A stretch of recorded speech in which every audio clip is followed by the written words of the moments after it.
This video is going to be about Andrew Jackson and the election of 1828. All right, Andrew Jackson is going to run for election in 1828, and he's actually going to win the presidency of 1828. He's going to run as the common man president. He's going to come from the West, which is Tennessee. He's the first president elected from the West. He's going to be going up against John Quincy Adams, who we know previously was James Monroe's Secretary of State. He's also John Madison's son. And John Adams is going to be the president of the United States before Jackson. So Adams is going to be running again for re-election. And Adams was like his father, a big government guy. He likes military. He likes smart people in charge. Andrew Jackson is going to be someone different. He's going to run on the common man, that people should, rely on each other as, farmers rather than industry.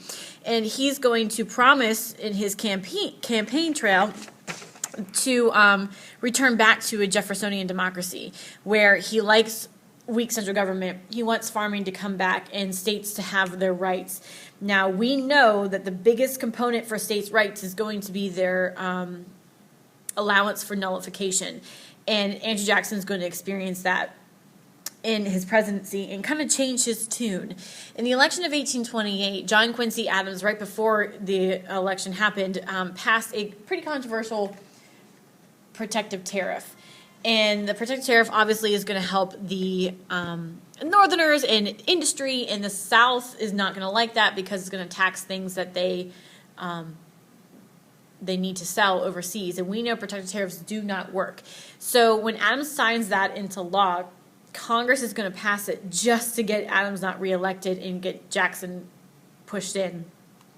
Because when he passes that, he's not going to have a very big popularity boost, and it's going to cause Jackson to win. Now, Congress passed that in the belief that as soon as Andrew Jackson gets elected, he would get rid of that tariff. But that's not what he's going to do. So the nullification crisis is going to happen under him, and the nullification crisis is going to be where, if I can get my stuff right. Okay, what happened is a protective tariff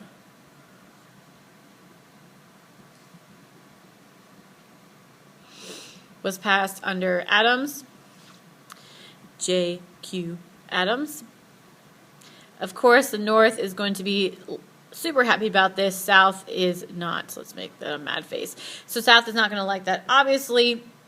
So it's going to divide the country, and Jackson is going to, be against it. He's going to use it in his campaign, and once again, he's going to win. And the thing about the protective tariff was Jackson was supposed to get rid of it. Let's do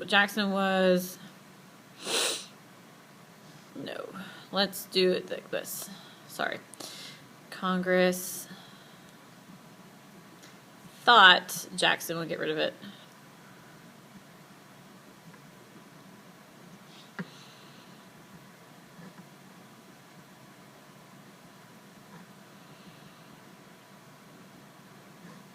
Whoa.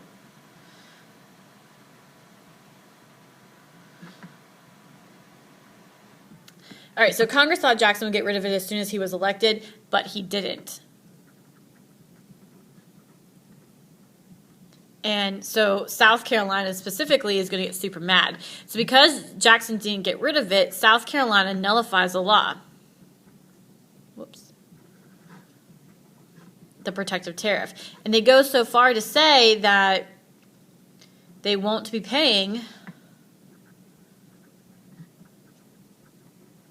future federal tariffs. Jackson hates two things. He hates nullification, and he hates sedition. Because when Jackson tried to say, no, you guys are going to be paying federal taxes because guess what? I'm the federal government, you guys are states. He's using what clause that is inside the Constitution. You should know it from the Maryland versus McCulloch case. The supremacy clause. So he was using the supremacy clause to say, it's a who's your daddy clause. Like, I'm federal government, your states, you got to pay this. South Carolina's like, don't think so. Nullify. And guess what? We're not going to pay federal tariffs anymore. And if you try to use force, if the federal government tries to force, they will secede from the Union. So secession is going to start here. It's going to start with the nullification crisis. It's going to start with the election of 1828. It does not start as soon as Lincoln gets elected. It starts here. They're already threatening to sue the Union. And Jackson is not okay with this. Jackson is going to get, let me flip a page. Jackson's going to get Congress to pass a act to allow him to force South Carolina to pay this tax. So it's called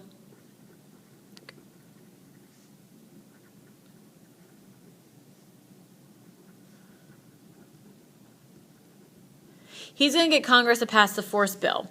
And the force bill gives the power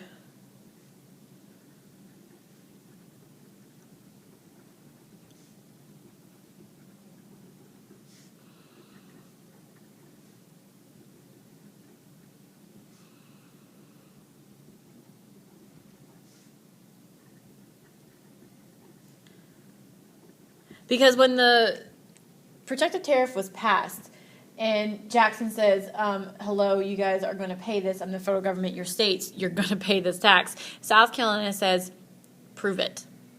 They basically say, try to enforce it. Because he can't at that time. Now he has a force bill that's going to give the president the power to do that. So when Jackson was running on his whole campaign of states' rights and they should be able to do what they want, it's going to quickly go away with this force bill nullification. But he's going to flip back to states' rights whenever he starts to let them remove Native Americans from their lands for no reason. So Congress has passed the force bill. South Carolina's not happy. Federal government's not happy. They're going to reduce the tariff. Eventually, Congress is going to reduce the tariff.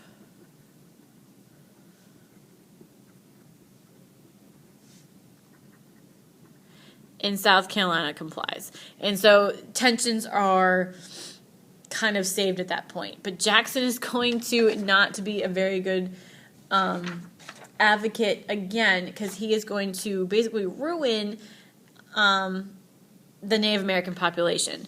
Which, real quick, what you need to know about the Native American population is that as we are moving west,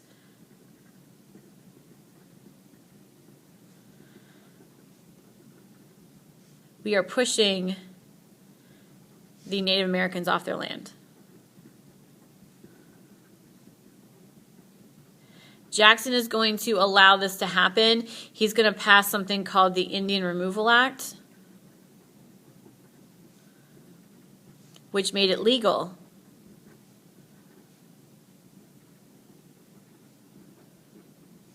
regardless.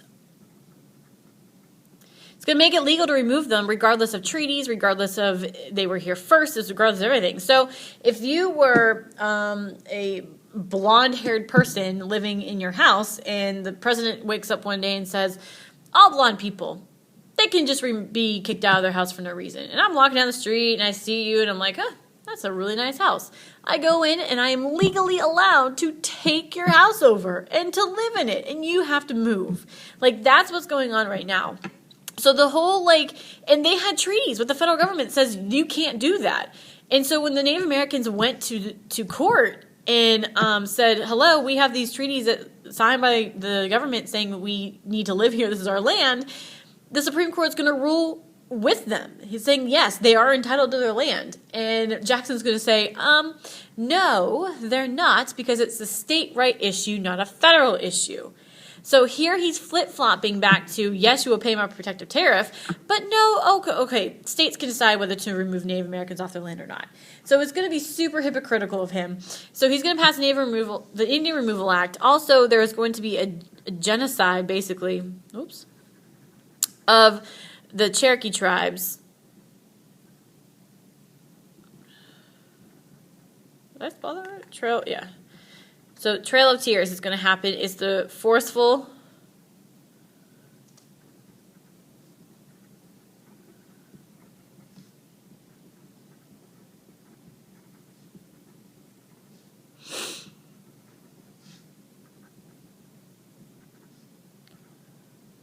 Oklahoma, where the wind. Okay, so the Trail of Tears is going to be the forceful removal of Cherokee tribe from the southeast to Oklahoma. So your standards are really kind of short with this. And if Native Americans resisted, they were killed. So either you were forced off your land, if you tried to fight back, you were killed, and if you tried to use treaties, they basically tore it to pieces in front of your face because it didn't matter. So real quick with Jackson. The election of 1828, he's going to run as a common man. He's going to be elected from Tennessee, the first guy from the West. He wants to turn everything back to a Jeffersonian society where we have strong state governments and weak central governments.